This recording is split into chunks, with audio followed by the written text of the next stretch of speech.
Welcome everybody to the newest edition of Line, and this is a special Payback preview. And I'm Joe Gomez, as always, with Mike Mills and special guest Steve West. And today we're going to be talking about the Payback pay-per-view, as Joe said. I want to bring this question to y'all's attention about the dark match going on. What's your feelings on this most epic dark rematch of all time? This is the second time they've fought before a pay-per-view. Well, I love El Torito and the little bull. He's got so much heart, and I think he's going to run down Hornswoggle. He recently beat McIntyre and Slater on there, so I don't see any way he doesn't beat Hornswoggle, the little guy. You're so full of bull, Joe. It's unbelievable. I mean, you've got to consider the fact that not only is Hornswoggle a leprechaun, he's a rock star as well, right? He's got a very competitive advantage, and currently, El Torito does not have a tail. So he's already missing something heading into the match. Despite that, I don't see any way that El Torito is going to lose his mask in this mask versus hair specialty match, which, for the record, should not be on a pre-show. Should definitely be on a pay-per-view if you're going to book it. So, El Torito can't wrestle without a mask, but a rock star can't be a rock star without his hair. Billy Corgan sucks, I'm just sorry.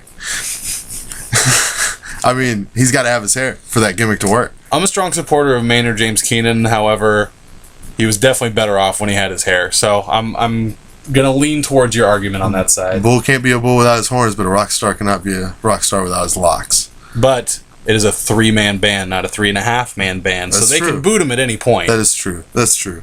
But, you know, I mean, did you have something else, Joe, you wanted to add to the dark match there?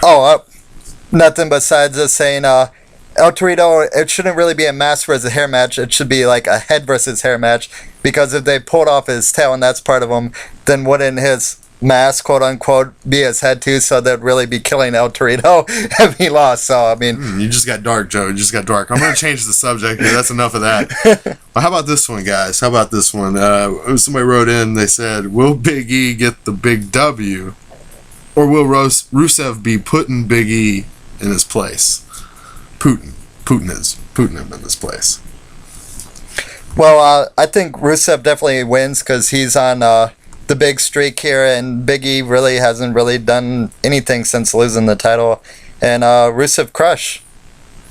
I completely agree. Rusev does tend to crush. He's not a player, but he tends to crush a lot. As far as a non-Russian, current Russian supporter goes, he's probably the strongest thing going since, I don't know, Ivan Drago. But the point is, Rusev's definitely going to win. Big E has not been on much of a winning streak as of late, and Rusev hasn't been remotely stopped. I don't know if anybody's even dropped him to his back at this point yet, so Rusev definitely has a competitive advantage. I'm going to go against the grain with you guys one more time. I'm taking Big E. You know why? He recently beat Bo Dallas, and I am a Bo-lever. So I believe that Big E will win. Because if he can beat Bo Dallas, he can beat anybody.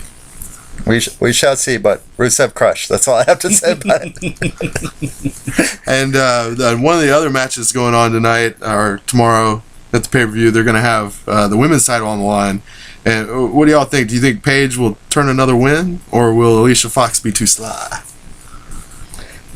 Well, I think Paige is definitely the new hotness, and she's on a roll. She did lose the other week, but I think that's really just to set up to make you think that maybe she has a chance of losing. But till AJ comes back, Paige has pretty much zero chance of losing this.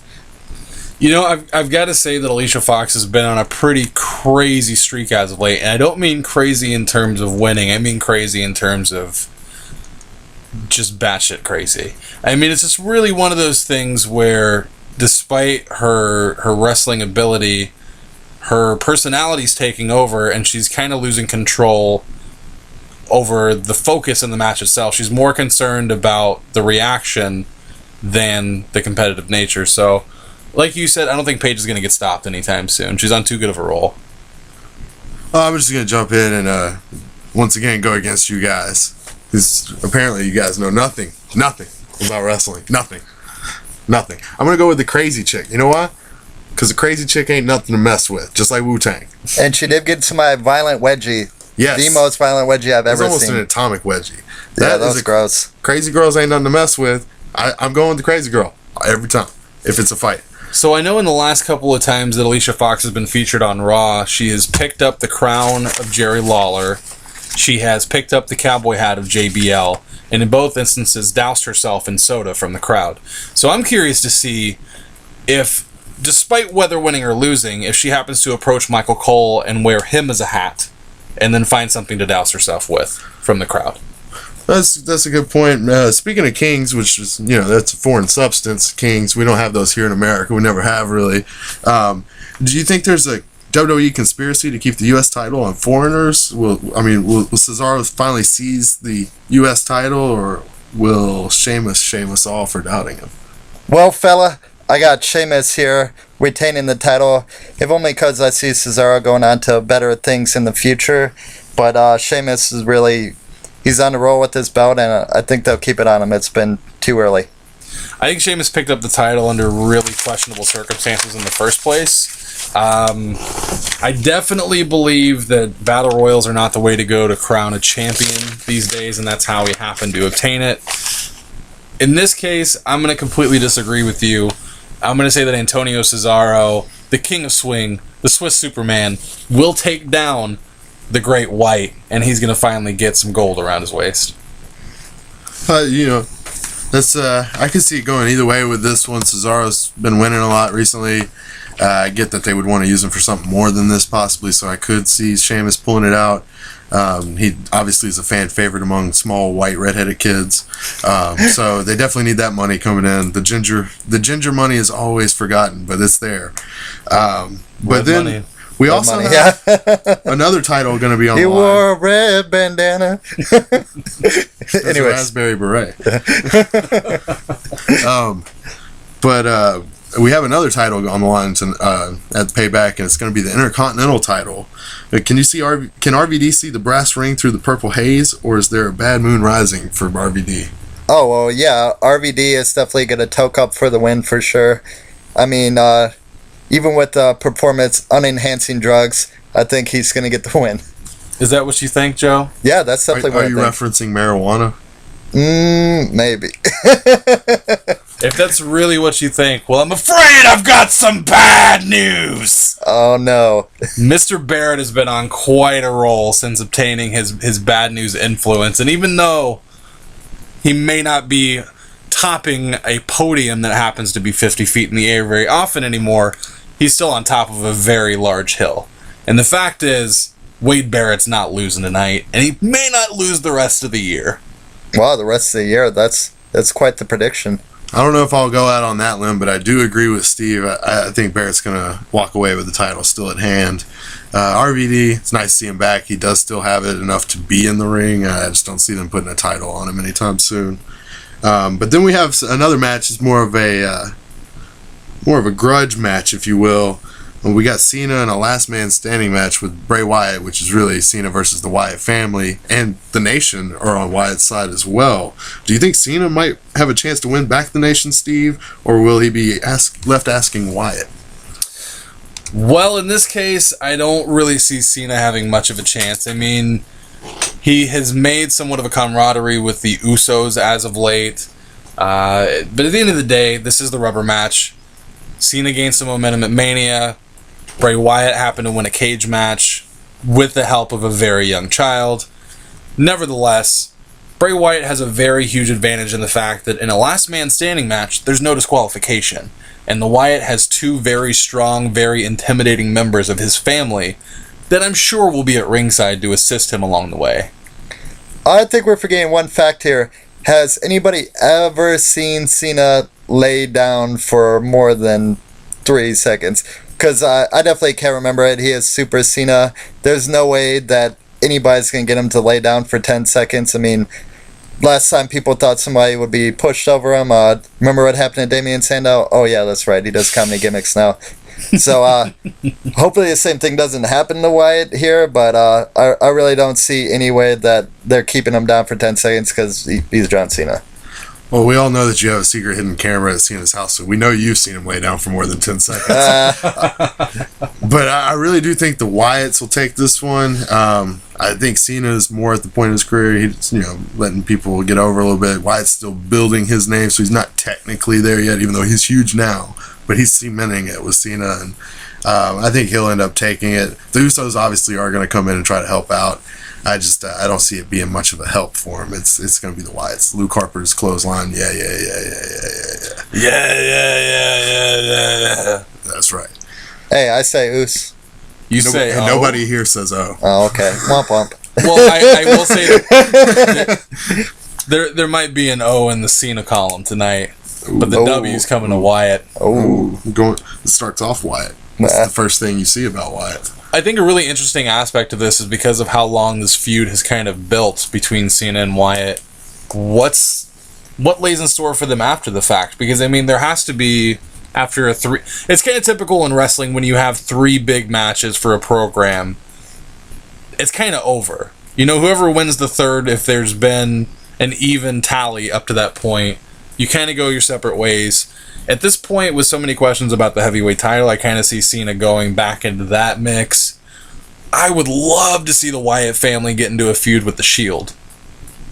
That's what I would love to see down the road.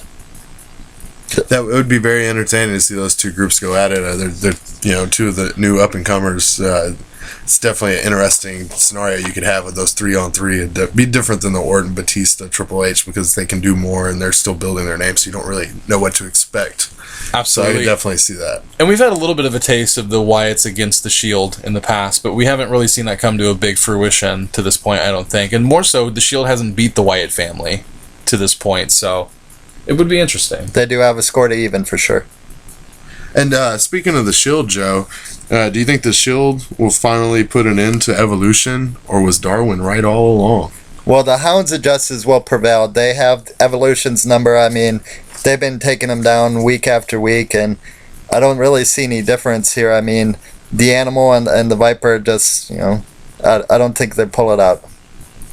I'm going to completely disagree with you, and I'm going to do this on the premise that this, in particular match, is a no-holds-barred elimination match.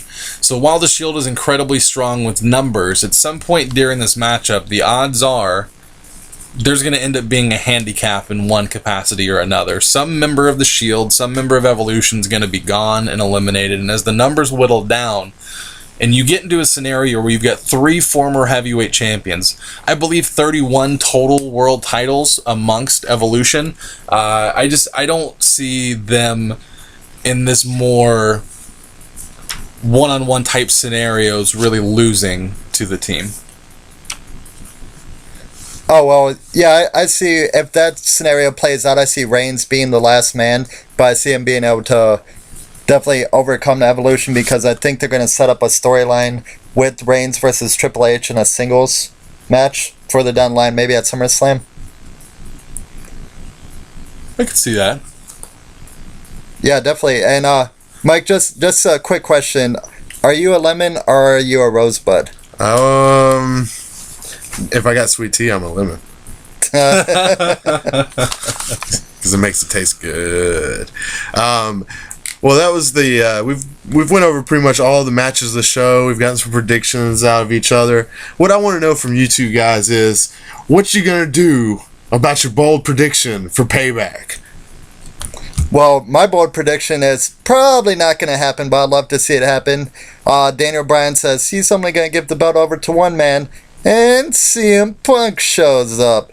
Of course, in between quarters for the hockey game, because he'll be there, but hey, maybe. What about you, Steve? Well, the pay-per-view is in Chicago, but that's not going to happen. It's not going to happen. My bold prediction is that Daniel Bryan will forfeit the titles. However, he will find a way to destroy the titles. Maybe he will secretly have boxes placed on top of the ring posts, and as Kane makes a random entrance, as he loves to do, and he's not booked on the card, he's got to be there somewhere. When the fire goes off, the championships explode. They have to reform one collective, unified WWE World Heavyweight Championship belt, because having two just seems to be too much.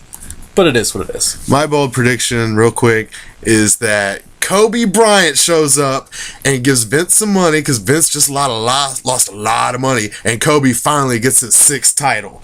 Well, there you go. The boldest of predictions. Thanks, everybody, for joining the line, and we'll see you next week. Heat be